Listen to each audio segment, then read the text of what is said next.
यास सर्वप्रथम मी सगळ्यांचं स्वागत आणि शुभेच्छाही देतो दिवाळीच्या।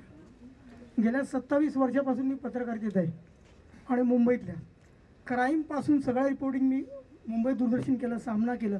एवढ्यासाठी सांगतो, मोठेपणा नाही सांगत, अशा अनेक लोकांशी मला संबंध आला, स्पेशली बिल्डरांची जी प्रतिमा आहे मुंबईमध्ये आणि मी जी अनुभवलेली प्रतिमा आहे या 27 वर्षाच्या पत्रकारितेत कसे असतात ते तुम्हाला सांगायला नको, तुमच्या मनात असते। पण एकमेव असे पहिले बिल्डर आहेत केदार साबणे, एकमेव असे पहिले बिल्डर आहेत की आम्ही त्यांच्याशी कोणाशी भांडलो नाही, मी त्यांना ओळखत पण नाही आणि तेही आमच्याशी कधी भांडले नाही। आम्ही फार मिनिमम आलो 10 मिनटं बघितले, आम्ही गेलो।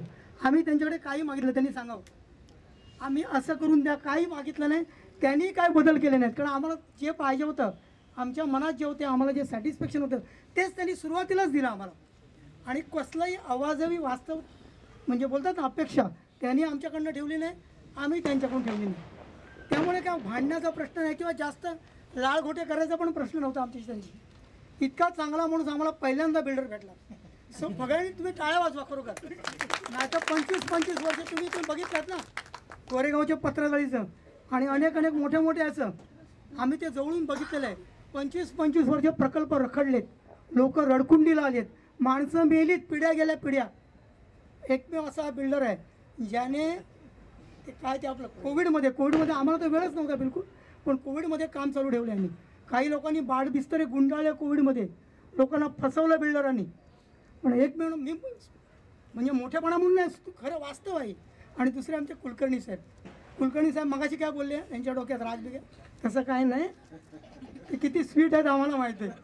पोमजे साहेब हे दोघं जर असते, सुहास जोशी साहेब आहेत पहिले रहिवाशी येतात फ्री बिल्डिंगमधले, ही सगळी चांगली माणसं आहेत, काय चिंता करण्याची गरज नाही, खूप सहकारी लोक आहेत हे, कळलं का। आम्ही तर इथे राहत नाही, आमचा भाडेकरूलाच फ्लॅट होता कित्येक वर्ष, आम्ही नवी मुंबईतले स्थायिक आहोत, मुंबईतले स्थायिक आहोत, पण आम्हाला इतका पुण्याचा अनुभव, पुण्यात आमचे नातेवाईक आहेत बरेच, खूप चांगला अनुभव। यांनी बिल्डरची जी प्रतिमा आमच्या मनातली होती ती बदलली केदार साहेबांनी। मोठेपणा नाही सांगत, वास्तव आहे। आणि त्यांना खूप परमेश्वराची त्यांच्यावर मध्यंतरी संकट आलं, त्यांचे वडील पण गेले, त्यांचे पितृश्लोक पुण्यश्लोक वडील गेले, फार वाईट वाटलं आम्हाला, कारण काय मोठा धक्का असतो पितृशोकाचा, तरी त्यातून ते सावरले, त्यांनी कमिटमेंट पूर्ण केली अत्यंत कठीण परिस्थिती येऊन, आणि सगळ्यांनी त्यांना सहकार्य केले, हे फार महत्त्वाचं आहे, नाहीतर नाही झालं असतं। ही परमेश्वराची त्यांच्यावर खूप मोठी कृपा आहे, आपल्या सगळ्यांवर आहे, म्हणून आपला दिवस मिळतो। सगळ्यांना धन्यवाद आणि आभार। कमी बोलते फार। मी डॉक्टर रत्नप्रभा चव्हाण। माझा ॲक्च्युली साबणे सरांची तसा काही संबंध आलाच नाही, कारण दरवेळेला कम्युनिकेशन मिस्टर चव्हाणच करत होते। परंतु चव्हाणांच्या तोंडून आता जसं ते बोलले तसं जेव्हाही फोन झाला, बाकीच्यांना पत्रकारिता म्हटलं त्यांची भाषा वेगळ्या पद्धतीची असायची, पण साबणेंच्याबद्दल भाषा आजपर्यंत अशी कधी वेगळ्या पद्धतीची ऐकली नाही मी। दरवेळेला ते चांगल्याच त्यांना मला फीडबॅक मिळत होता, आणि जेव्हा आम्ही एकदा दोनदा फक्त अंडर कन्स्ट्रक्शन असताना येऊन बघून गेलो, त्याच्यातही आम्हाला एवढा आनंद वाटला की एंट्री केल्यावर पण छान वाटत होतं, एकदम सुंदर वाटत होतं। आणि दुसरी गोष्ट म्हणजे महत्त्वाचं म्हणजे कुलकर्णी साहेब, मगासपासून मी त्यांच्याकडे बघते, जर तुम्ही त्यांच्याकडे थोडा वेळ कॉन्सन्ट्रेट करून पाहिलं तर सगळ्यांना त्याच्यामध्ये मोदींची प्रतिमा दिसेल। अगदी मोदी सरांसारखी हाताची घडी घालून बसले, म्हणजे तेवढंच त्यांचं, मोदी सरांचं जसं डेडिकेशन आहे देशासाठी तसं त्यांचं असोसिएट किंगसाठी डेडिकेशन असेलच असं मला वाटतं। आणि त्याच्याशिवाय शक्य नाही, ही जोडी अक्षरशः खूप सुंदर आहे।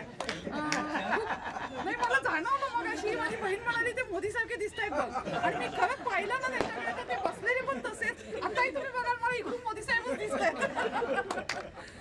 खरं ती जोडी एकदम सुंदर आहे आणि जोडीशिवाय शक्य नाही। आणि सगळ्यात महत्त्वाचं म्हणजे जेव्हा आपण वरच्या लेवलला काम करतो, त्याच्या आपल्या हाताखालचे काम करणारी कर्मचारी याचा जो वाटा साबणे सरांनी सांगितला, म्हणजे नुसतं बिल्डरचं काम नाही तर ड्रायव्हरपर्यंत त्यांनी कृतज्ञता व्यक्त केली। ही कृतज्ञता ही अत्यंत महत्त्वाची आहे। दुसरी गोष्ट त्यांचं अंडर प्रिव्हिलेजसाठी कॉन्ट्रीब्युशन, म्हणजे नुसतं बिल्डरकीचं काम करायचं आणि नुसता पैशाच्या मागे न लागता सोशल सर्व्हिसमध्ये पण त्यांचं एक महत्त्वाचं योगदान आहे।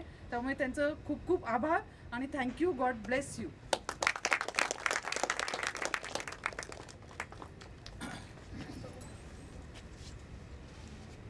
विवेक जोशी सर, या ना।